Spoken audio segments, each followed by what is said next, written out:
Transmisión en vivo, miércoles 8 de abril, cuarentena de ciberpatrullaje. Le mandamos un gran abrazo a Sabina Frederich, al mando de la Policía del Pensamiento. Muchos se reían y yo venía diciendo 1984 es real. Le mandamos un besito a George Orwell. Muchas gracias por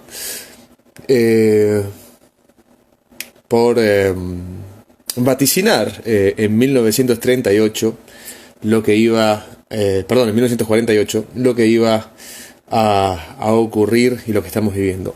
Hoy tengo un invitado, no es coronavirus, no se preocupen, es un poco de alergia. Tengo un invitado muy particular. Podríamos repasar un poco sus valores, su trayectoria, su carrera. Es un héroe de Malvinas, pero también creo que viene muy, como que nos queda muy al pelo esto que está ocurriendo, ¿no? Este patrullaje ideológico para ver el humor social. Ha sido un gusto conocerlos, por cierto. Charlarlo con... A ver.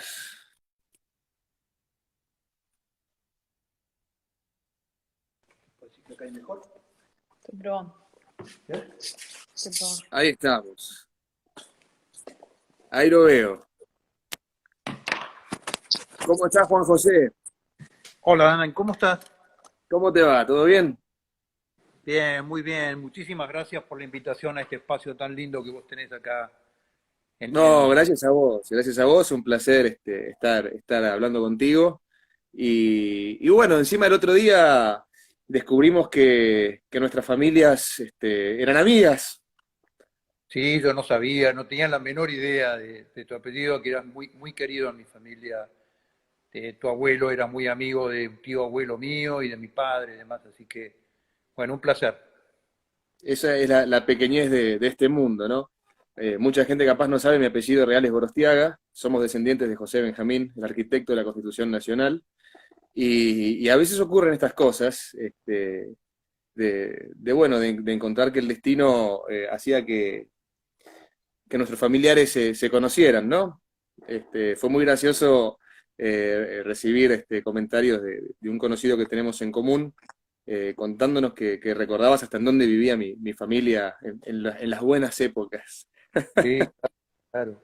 Yo ahí fui al entierro de un tío abuelo mío muy querido, que era Juan Cruz Vidal Molina. El velatorio, perdón, se hizo en esa casa. Mm. Mirá Tengo qué pañuelo el mundo. Bueno, ¿cómo estás, Juan José? Un placer tenerte acá. ¿Cómo estás vos? Bien, muy bien. En este contexto de pandemia, de cuarentena, de patrullaje digital, como vos arrancaste diciendo es un concepto único en el planeta, el concepto de Distópico, patrullaje ¿no? digital. ¿Mm? Distópico casi. Absolutamente, absolutamente. Parece sacado de alguna novela que vaticinara los peores tiempos posibles para la raza humana. Pero además es de un nivel de impericia, lo que demuestra es un tema actitudinal de intromisión sobre los ciudadanos, pero es un tema, de un nivel de impericia absoluto, el concepto del patrullaje digital. A ver, en esta pandemia tremenda, hay gobiernos europeos que te lo han dicho en un decreto. Señor, a partir de este momento su teléfono va a ser rastreable.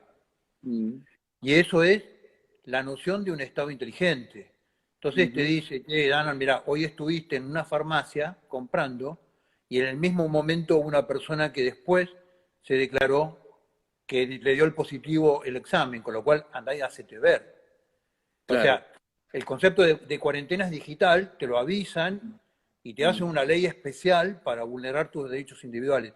Pero esta tontería que las fuerzas federales patrullan las redes, lo público, ¿no? No lo que no es público, para ver dónde están las incomodidades y dónde están las quejas. Es un concepto insólito, de un nivel que además te están confesando en forma espontánea la intromisión a tus redes, pero de una forma absolutamente ineficaz y con una falta de pericia absoluta, digamos, ¿no? bajo la excusa que son públicas, ¿no? Que uno lo que publica en las redes es público, entonces pareciera que eso les da derecho a patrullar como una policía del pensamiento orwelliana, lo que cada uno publique, dependiendo de lo que ellos decreten, lo que es el humor social.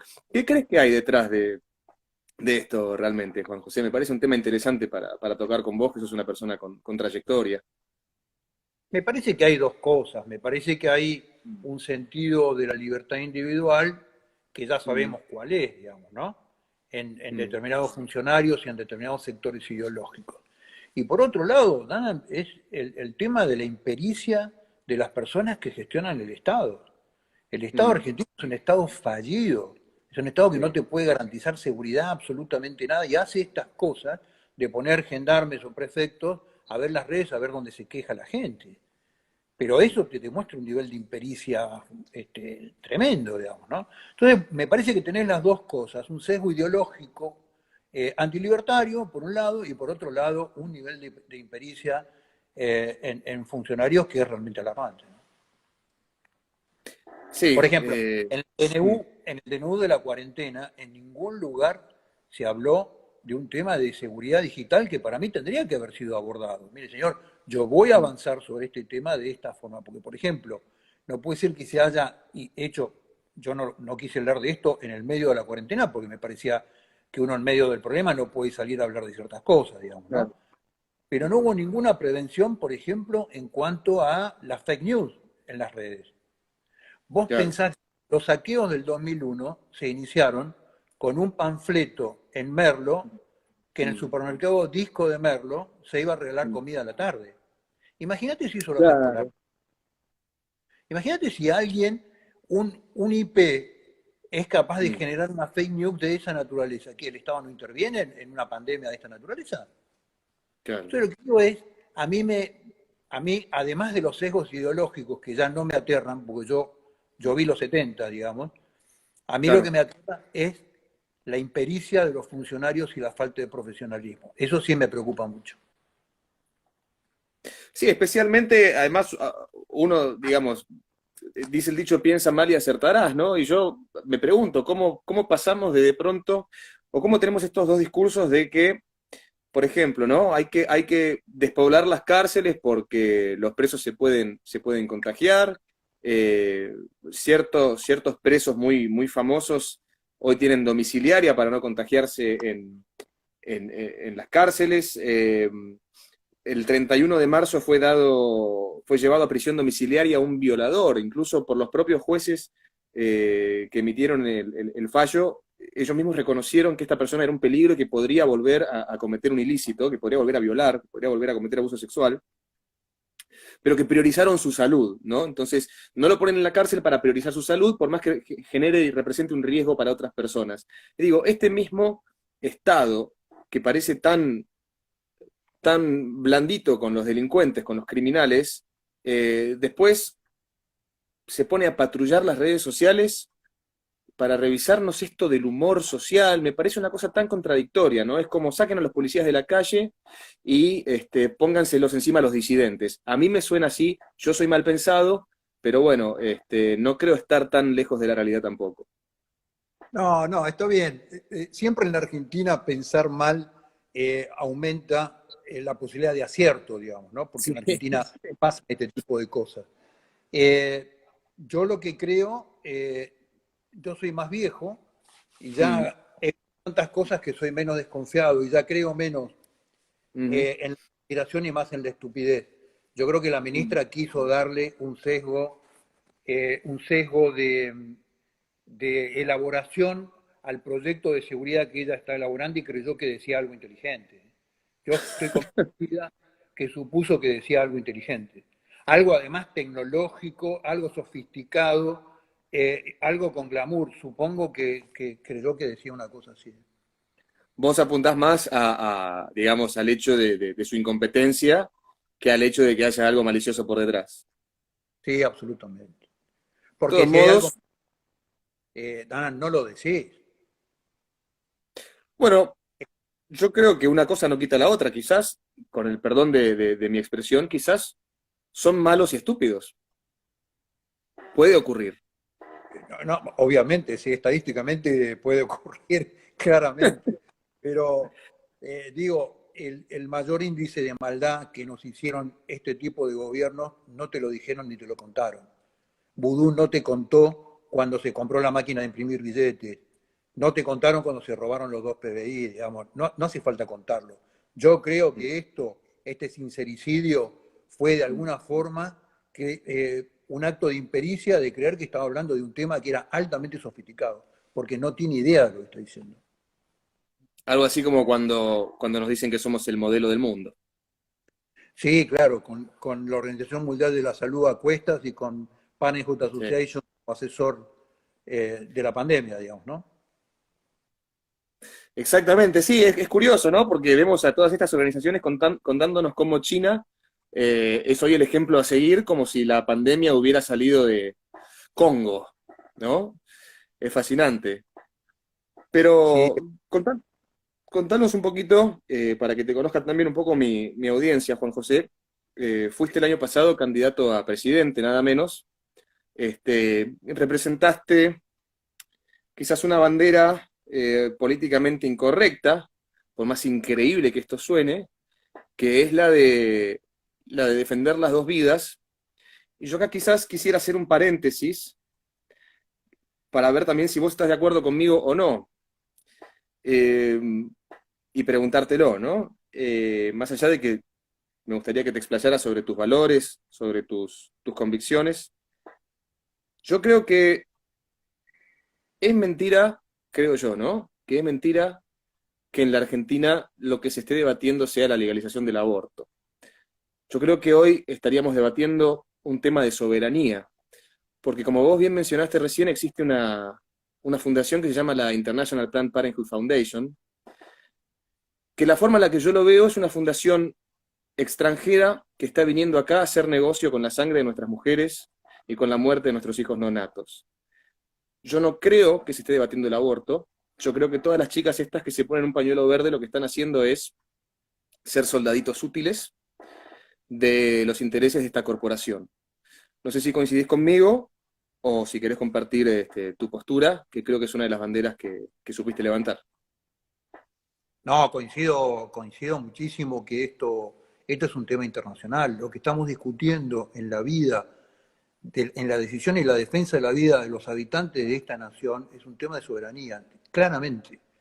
¿Por qué? Porque todas estas fundaciones y todos los políticos que le hacen guiño a estas fundaciones, lo que están haciendo es hacer guiños a los grandes financiadores de campañas políticas, a las grandes organizaciones internacionales que ponen plata para políticos que promueven este tipo de maniobras que son maniobras de carácter global. Porque en el fondo de esto hay un neomaltusianismo en Ujú. determinadas organizaciones internacionales, que es este tema de decir, a ver, ustedes que son del tercer mundo, viven pidiendo plata.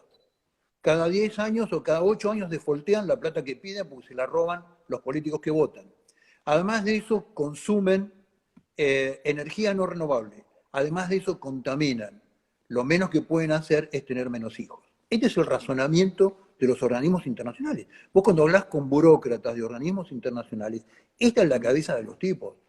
Con lo cual, todas estas organizaciones son movimientos globales que lo que empiezan a tratar de gestionar es el control de la natalidad. Exacto. Claramente, quieren controlar la natalidad en nuestros países. Exactamente, se trata de políticas reproductivas. La gente que quizás no haya captado lo que significa neomaltusianismo, los invitamos obviamente a buscar en los buscadores de internet quién fue Malthus, y creo que se van a encontrar con material que les va a esclarecer bastante las cosas. Y se habla así, se habla de políticas reproductivas abiertamente. Hemos escuchado decir a personajes como la mismísima Christine Lagarde, quizás que los viejos viven mucho y que eso es un problema para la economía mundial. Eh, y bueno, qué sé yo, también eso lleva a pensar un montón de conspiraciones, etcétera, pero no es el tema que vamos a tocar hoy. pero, pero efectivamente, sí estamos hablando de cuestiones internacionales que respectan a políticas reproductivas y eso abiertamente es sabido. Fue un placer escucharte. El otro día me metí en tu directo, en tu Instagram, hablando de Malvinas. contado desde, bueno, desde vos mismo, desde tu persona, que lo viviste en carne propia y que podés ilustrarnos a todos sobre qué fue lo que ocurrió allí. Eh, no sé si querés contar algo, si querés contar un poco de esa experiencia patriótica tuya para la audiencia que nos está mirando ahora. Estamos, cerca de 1000 personas nos están mirando ahora en directo. Oh, qué bueno, vos sabés que cuando la persona que nos vinculó Mm, me habló de vos, me dice, Juan, mirá que es un grosso, ¿eh?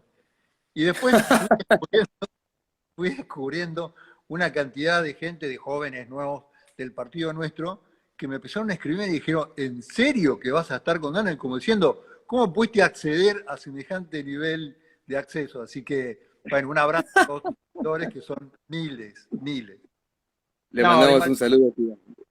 Dana, yo lo que te quiero decir es que los veteranos somos protagonistas. Somos protagonistas del hecho, protagonistas históricos con las ventajas y las desventajas que te da ser protagonista, digamos, ¿no? Siempre ser protagonista de un hecho te pega mucho, te hace ver cosas que los otros no ven porque estás muy cerca, y al mismo tiempo te aleja de determinadas visiones más, por ahí más objetivas o que parecerían ser más objetivas. Eh, Claro.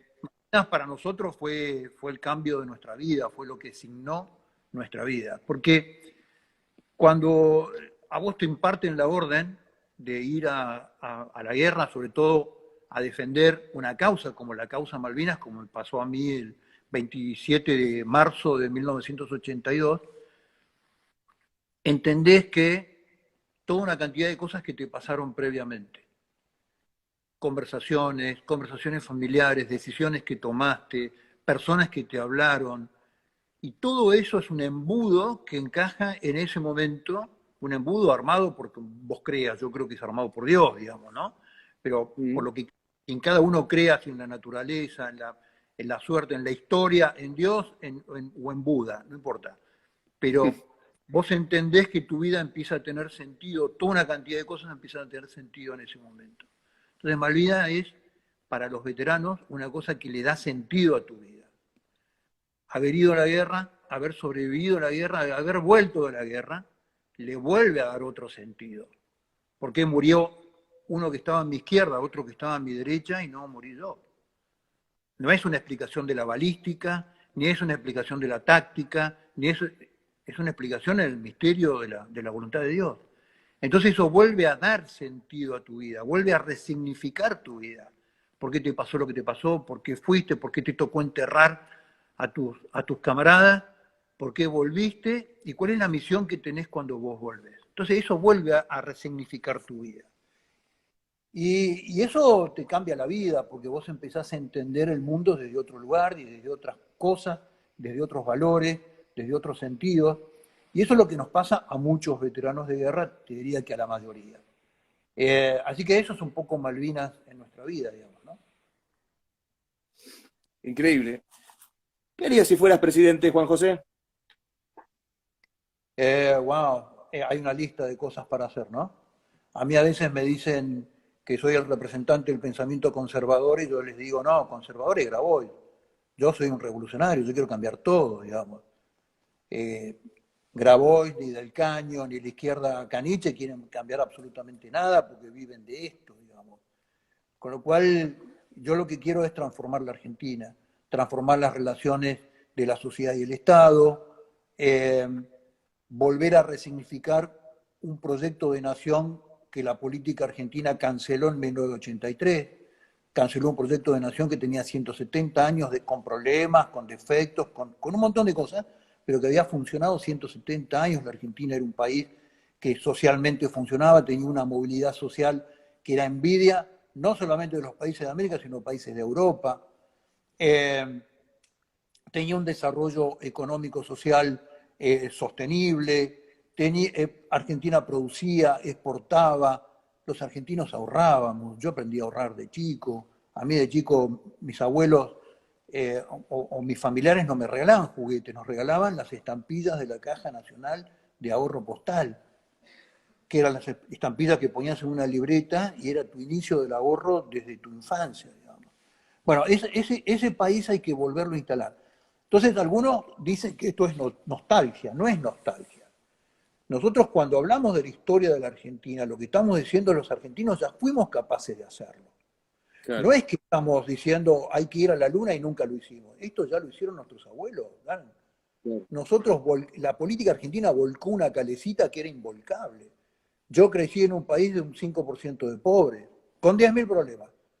Y el 5% de pobreza era una pobreza rural, era la pobreza de no tener acceso a determinados bienes de consumo o servicios, pero era la pobreza del chancho, de la gallina y de los huevos todos los días, digamos, y de la huerta atrás de la casa.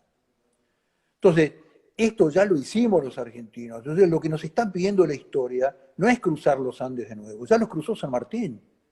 Lo que nos está pidiendo la historia es que ordenemos los recursos de este país en un plan a 10, 15 años y nos pongamos a trabajar. Que permitamos a la gente trabajar, que las leyes laborales sean sencillas, que bajemos la cantidad de impuestos, que la relación entre la sociedad y el Estado vuelva a ser razonable. A ver, tu abuelo y el mío, no, tenemos una generación de salto, pero no importa, pagaban un Estado que era brillante, que daba todos los servicios, que era un Estado de excelencia, la mejor educación, la mejor salud, la mejor defensa, la mejor seguridad, y le salía el 25% de sus ingresos. El Estado Nacional en el Producto Bruto Interno de la Argentina era el 25%. Hoy el Estado fallido, que no es capaz de dar ningún servicio como la gente, es el 54% del PBI. El collar es más grande que el perro. El Estado es más grande que la sociedad que lo paga, lo contiene y lo sostiene. No sé si soy claro con lo que digo. Entonces, Clarísimo. esta relación hay que volverla a invertir. Y no es solamente un tema de achicar el Estado, es un tema de agrandar la sociedad.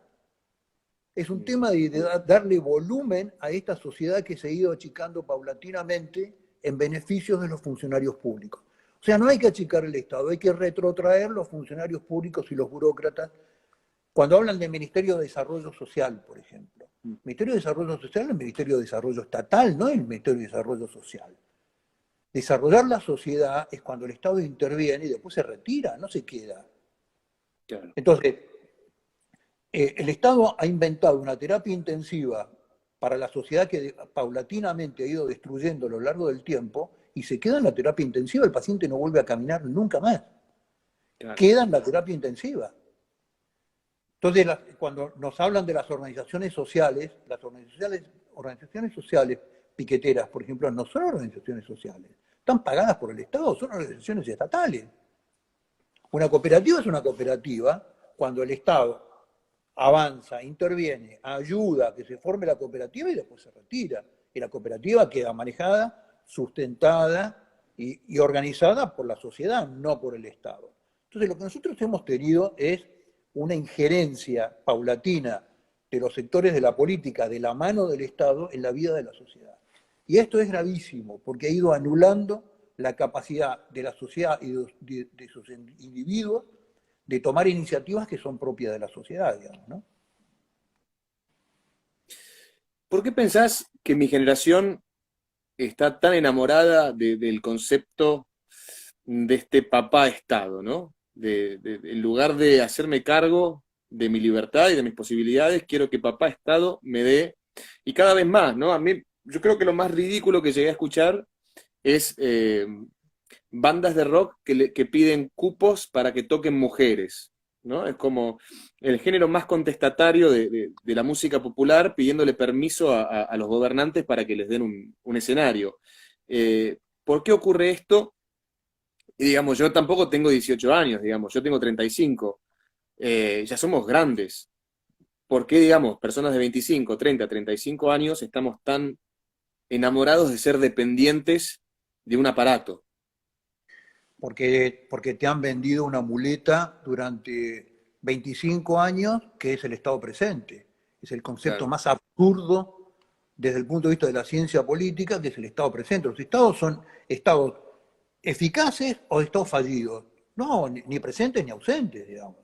La presencia es una acción del gobierno, no del Estado. En la Argentina claro. como Argentina hay muy poca gente que logra diferenciar claramente los conceptos de Estado y de gobierno parecen ser Es la verdad. misma cosa, dos cosas totalmente distintas. Entonces, cuando vos decís los elementos contestatarios de la Argentina, Dana, permitime decirlo, que todo lo contestatario en la Argentina es caniche Toe. Es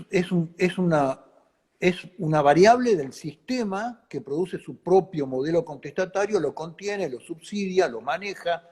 La izquierda, muchos sectores que se dicen culturales, que tendrían que ser los más refractarios a un montón de modelos de pensamiento único, son los más obedientes, los más sumisos y los más caniches.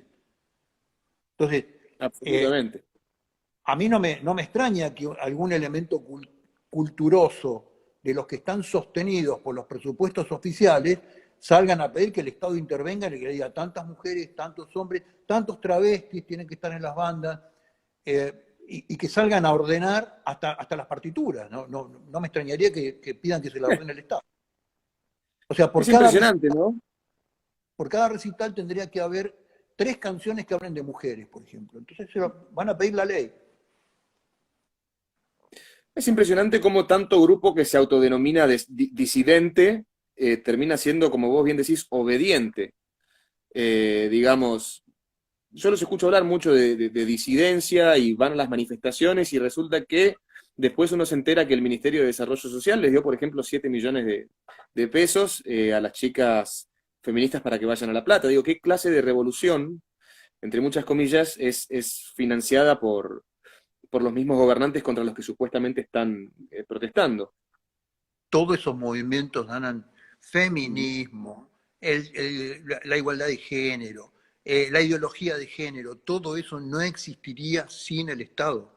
El Estado argentino es el promotor, la política que ha capturado el Estado como botín en las últimas 4 décadas, ha generado desde el financiamiento todo ese tipo de movimientos. No existirían sin el Estado. No habría feministas contestatarias sin el Estado que las subvenciona. No las habría. No existiría. Por Y supuesto, la te agrego algo ideología. más, te agrego algo más. Los medios de comunicación hegemónicos también, porque como vos decías, estos revolucionarios caniche, ¿no? Estos contestatarios obedientes, en realidad siguen el mismo discurso, la misma línea que no solamente los políticos, sino los medios de comunicación tradicionales y hegemónicos. Claro, ganan, porque además, ¿cuál es el modelo armado? ¿Quién es el primer anunciante, no solamente en los medios de comunicación, sino en las redes de la República Argentina? El Estado, claramente. Los funcionarios, además de pagar periodistas por izquierda y además de pagar históricamente periodistas a través de la CIDE, han generado un retroceso en el modelo económico que hace que el principal anunciante de cualquier medio de comunicación sea el Estado, a nivel nacional, a nivel provincial y a nivel municipal. Escuchá programas de radio, por ejemplo, que son altamente críticos y analíticos de la realidad, y escucharlos un ratito antes cuando arrancan temprano a la mañana quiénes son los anunciantes. Vas a ver municipios, vas a ver provincias, vas a ver ministerios y vas a ver organizaciones del Estado. Entonces, este fenómeno de lo políticamente correcto sostenido por un modelo periodístico políticamente correcto también tiene relación con la pauta y el financiamiento, además de por la corrupción de periodistas que se pagan por izquierda, digamos, ¿no? Pero el medio, como una organización comercial, vive del Estado, con lo cual vive de los gobiernos, digamos. ¿Por dónde arrancarías? O sea, suponete que te despertás, sos presidente, ¿qué es lo urgente a cambiar radicalmente de este país, del pensamiento de mi generación, que somos los jóvenes adultos ya? Eh, ¿qué es lo primero que te viene a la cabeza cuando decís, bueno, hay que recuperar ciertos valores de la Argentina, hay que cambiar esto? ¿Por dónde arrancamos? Creo que hay que arrancar desde el Estado, claramente. Hay que arrancar desde la herramienta que es lo que garantiza el proyecto de nación a futuro, que es el Estado. La función del Estado es eso. El Estado es un modelo de garantía, de seguro del proyecto de nación, que tu bisnieto va a seguir viviendo en el mismo proyecto de nación en el que vos creciste. Ese es el rol fundamental del Estado. Y ahí es donde hay que arrancar, porque ahí desde la acción de la estructura del Estado y desde la acción del gobierno es donde se ejerce una acción de ejemplo o no sobre los ciudadanos en la transformación del país. Entonces tenés que arrancar por estructura, costo, gasto del Estado, impuestos. Es ahí donde tenés que dar la patada inicial de este proceso. Y hablando del Estado, ¿no? Y recién mencionabas también antes algo muy interesante que es esto de la pauta estatal en los medios de comunicación, ¿no? Perdón que vuelvo al tema anterior, pero acabo de recordar algo que quizás es interesante y quisiera conocer tu punto de vista. Eh, ¿Qué pensás o te hace ruido cuando ves que, por ejemplo, Clarín y Página 12, que supuestamente son adversarios ideológicos, respecto de cierta agenda, bajan la misma línea? Léase aborto, léase la dictadura del abecedario, los LGBT, y digo, es como si estuviéramos bajo una suerte de, o si estuviéramos presenciando una suerte de guerra mediática postiza, que en el fondo termina reivindicando los mismos intereses. Eso tiene, es tal cual como vos lo decís. Bueno, porque el ciudadano común, razonable, de a pie, el dueño del sentido común, cree que la política y los actores de la política, dentro de los cuales también están los medios de comunicación, que son un actor importante dentro de la política. Por algo se le llama cuarto poder. Claro, exactamente, por tu poder. El ciudadano común los percibe como si fuera un ring de box, ¿no? Con intereses Mm, contrapuestos, donde se claro. ejerce algún tipo de rivalidad fuerte, obviamente con golpes de alguna manera simbólicos, pero que son golpes.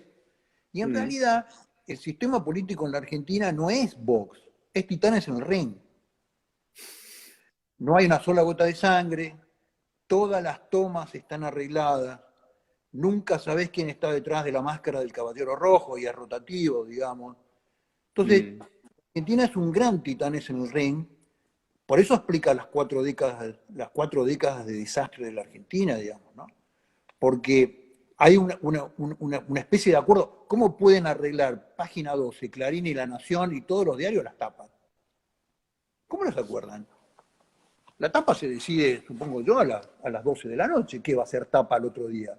¿Cómo puede ser que tantos equipos de trabajo tan disímiles desde el punto de vista periodístico coincidan todos en la misma tapa? ¿Tiene lógica? No tiene lógica. Creo que incluso No tiene tiene menos lógica. lógica, creo que incluso tiene menos lógica que un diario de supuesta. A ver, que tanto TN como Página 12 despotriquen contra la ultraderecha cuando alguien hace un comentario, por ejemplo, en contra de, cuestionando el aborto legal o lo que hay detrás del aborto, o digamos, hay como una bajada de línea universal, pareciera, ¿no? Que es lo mismo que se ve muchas veces en material original de Netflix, que es lo mismo que se ve en el New York Times, que es lo mismo que se ve a nivel global. Digo, eso me parece que es todavía más, más extraño. Sí, ahí tenés como temas íconos, digamos, ¿no? Pero en Argentina Claro. es como un manual de estilo. Mm, Naturalmente es un manual de estilo, el tema del aborto, el tema de dictadura, el tema de los 70, el tema si es militar o no es militar, es un manual de estilo. A priori, en forma coordinada y con bajada de línea, van a tener siempre la misma opinión. Es rarísimo. Es rarísimo que un diario como La Nación además la tenga. Es muy raro, digamos, ¿no? Que en una columna de los viejos columnistas de La Nación te diga una cosa y en la tapa te diga otra. Es rarísimo. mm. Pero bueno, la pauta hace milagros en la Argentina. ¿Sí, no? Sí, claro. Juan José, ¿qué te gustaría que mi audiencia conociera de vos? Que soy padre de 5 hijos, que tengo 5 nietos, tengo 3 hijos que están casados, que son los padres de mis 5 nietos. Eh, tengo una hija que está a punto de recibirse en la Universidad de Abogada y tengo otro hijo que estudia medicina. el más chico. Que estoy casado hace 38 años, que creo claramente en el proyecto de familia. Eh, bueno, lo demás creo que lo saben, que soy militar retirado, que soy veterano de guerra. En general lo conocen.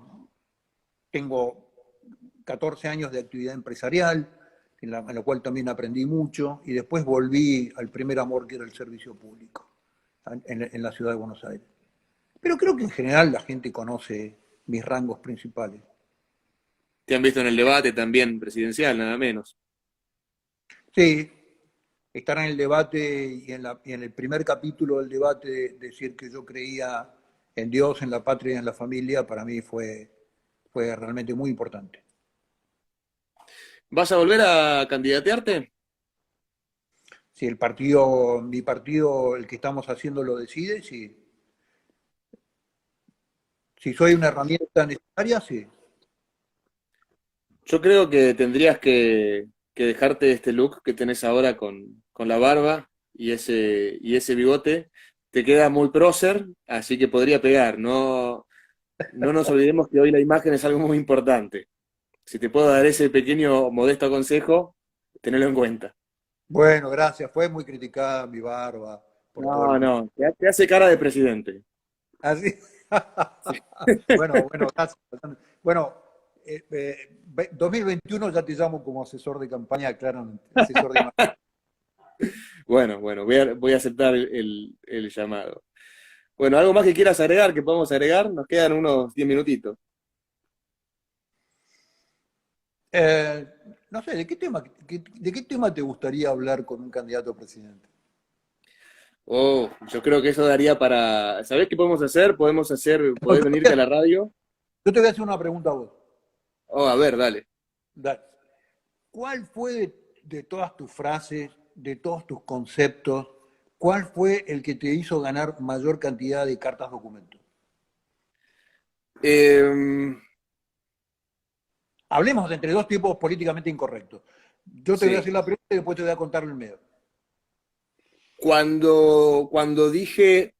Yo recién empezaba a hacer radio y dije que... Espera, que quiero acordarme bien.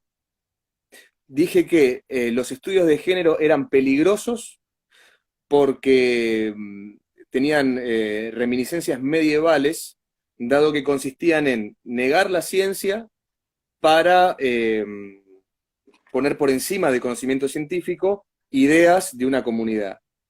Y lo hice sustentado y después hice una edición y lo subía a internet poniendo a una chica que había dado una supuesta cátedra que salió en todos los medios, diciendo que cuando el médico asignaba un sexo a una persona que después se sentía otra cosa, el médico se estaba equivocando. Y ahí me llamaron de la radio y me dijeron que estaban llegando cédulas del INADI y que tenía que tener cuidado con el discurso, pero nobleza obliga. Después de la radio me llamaron y me dijeron, tenés que volver con todo tu estilo bien picante porque no nos importa nada. Y bueno, y así seguimos. ¿Cuál fue la tuya? Pero lo tuyo era una teoría, y tenía que ver con historia, con religión, con todo un combo de ciencias importantes, la teoría tuya. Porque a mí me gusta correrlos por donde ellos mismos persiguen, ¿no? Ellos se la pasan molestando a los religiosos, se las pasan burlándose del cristianismo, solo del cristianismo, de las otras religiones no se animan. No, con Eh, el Islam no se mete nadie, no jodas. no, con el Islam no se mete nadie, menos después Claro, de Charlie Hebdo. Pero, pero se han pasado criticando la religión, ¿no? Entonces yo a veces les pregunto, pero vos te burlás de una persona que piensa que una virgen puede dar a luz, y después andás diciendo que un hombre puede estar embarazado porque es una persona gestante.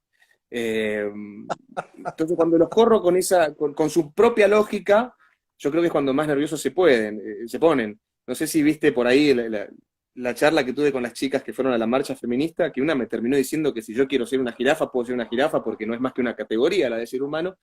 Y bueno, a mí me gusta, tengo el fetiche de desnudar las ideologías que están impuestas por moda en las cabezas de una generación que, como te decía hace un rato, la veo enamorada del Estado y poco enamorada de pensar por sí misma.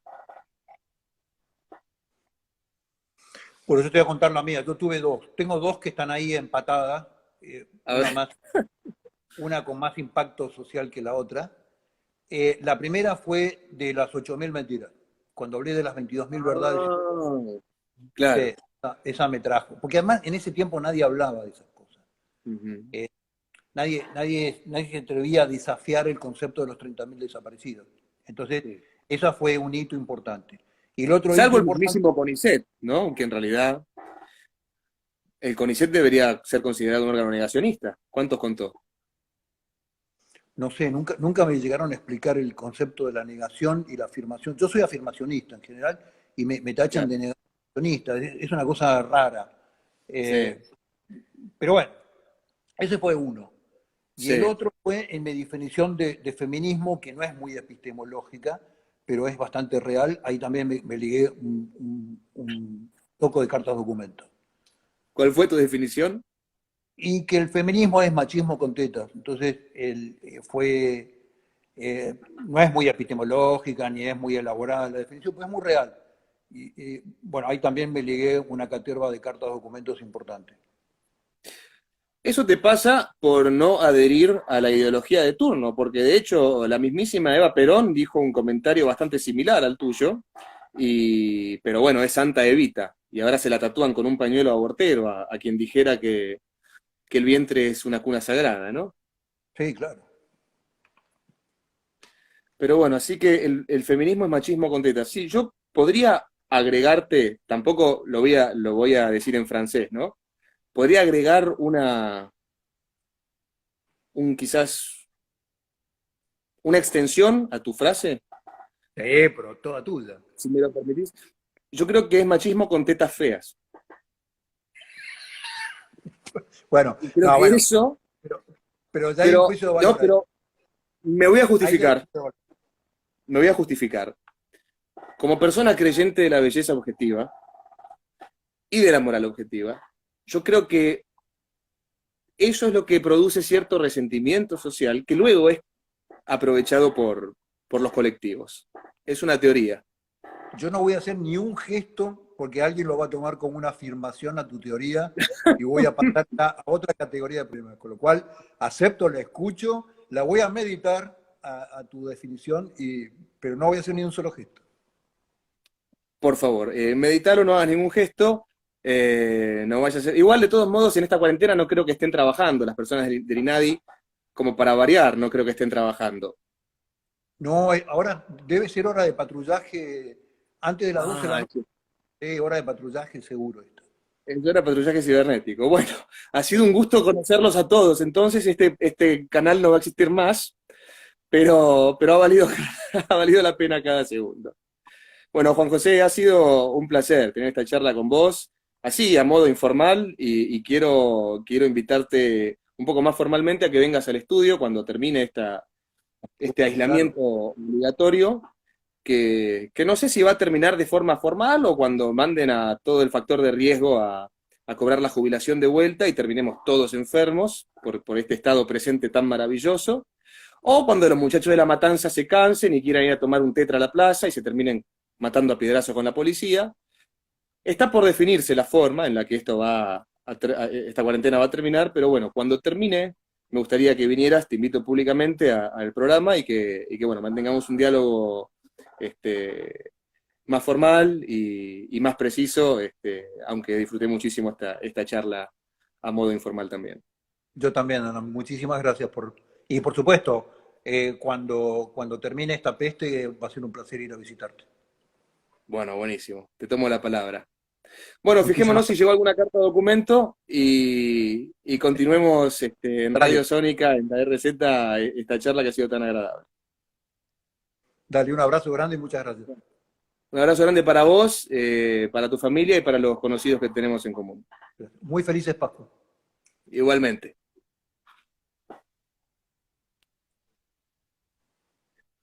Bueno, hemos tenido a Juan José Gómez Centurión, héroe de Malvinas, candidato a presidente, Y bueno, como escucharon recién, se comprometió a venir a la RZ, así que eso va a ser muy lindo, va a ser muy divertido. Eh, Espero que la hayan pasado bien. Los que son de otro país, los que no saben de política también, espero que la hayan pasado bien, que les haya sido fructífero este pequeño intercambio. Y, y bueno, nos vemos mañana con Francisco Neto, el abogado nivel Dios, por acá mismo. Se está poniendo interesante esto de la cuarentena, nos está haciendo muchas charlas distendidas con personas muy interesantes. Les mando un abrazo a todos, a todas y a todes.